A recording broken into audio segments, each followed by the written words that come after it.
চাঁপাইনবাবগঞ্জের রানীনগরে বালু উত্তোলনে বাধা দিলে দিনভর লাঠিসোঁটা নিয়ে পদ্মা নদী পাহারা দিয়েছে কয়েকটি গ্রামের হাজার হাজার বাসিন্দা। সোমবার গ্রামের কয়েক হাজার নারী পুরুষ দিনভর নদী পাড়ে অবস্থান নেয় বলে জানা গেছে।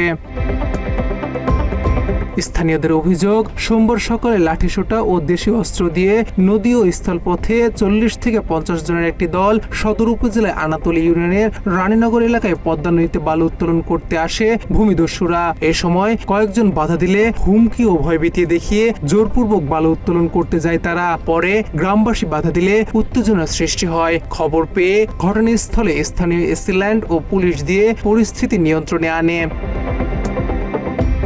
স্থানীয়দের অভিযোগ, কয়েক দফায় নদী ভাঙনের শিকার হয়ে পদ্মা নদীতে বাঁধ থাকা এলাকায় বসতি করেছেন পদ্মাপাড়ের বাসিন্দারা। এখানে বালু উত্তোলন বন্ধে কয়েক দফায় উপজেলা, জেলা ও বিভাগীয় প্রশাসনের কাছে দাবি জানিয়েছেন স্থানীয়রা।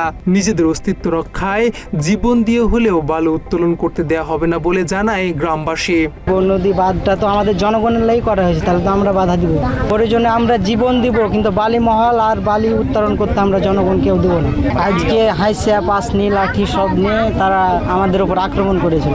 তারা এখন বলতেছে যে মার্ডার করব, মার্ডার করে ওখানে ফেলে দেয়া বালি তুলব। এটা প্রশাসনকে বলতে চাই, আমাদের শান্তি শৃঙ্খলা পরিবেশে এরকম যদি কোনো কিছু হয় তারা যেন তাড়াতাড়ি ব্যবস্থা নেয়।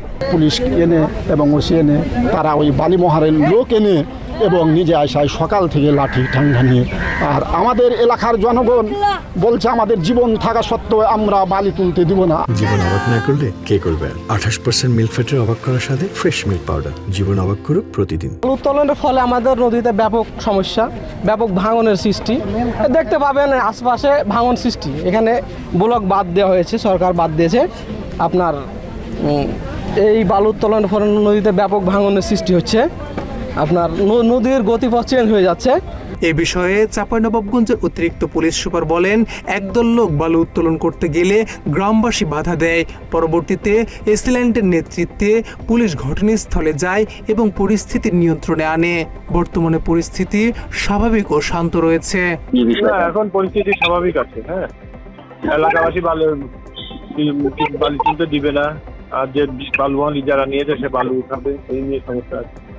নিয়েছে, হ্যাঁ, এখন বৈধ না বৈধ এটা ডিসি অফিস বলতে পারবে, আর ইউনো স্যার বলতে পারবে। তাহলে কালকে যে ঝামেলাটা হয়েছিল সেটা আপনাদের পুলিশ দিয়ে ওটা কি নিয়ন্ত্রণ করে। নদী ভাঙ্গন এবং নিজেদের বসবাসের সুবিধার জন্য অবৈধ বালু উত্তোলন বন্ধে দ্রুত কার্যকর পদক্ষেপ নেওয়ার দাবি জানিয়েছেন স্থানীয় বাসিন্দারা।